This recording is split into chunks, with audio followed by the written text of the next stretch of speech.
पहला सवाल, वो कौन सी नमाज है जो नबी पाक ने अपनी पूरी जिंदगी एक बार भी नहीं पढ़ी?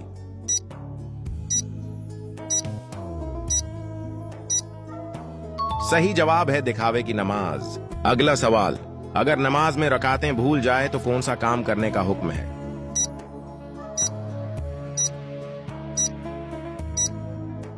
सही जवाब है सजदा सहू करने का। अगला सवाल, जूते पहनकर नहाने वाले इंसान पर कौन सी मुसीबत होती है?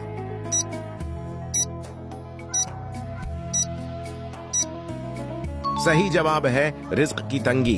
अगला सवाल, हजरत मोहम्मद सल्लल्लाहु अलैहि वसल्लम के वालिद का क्या नाम है?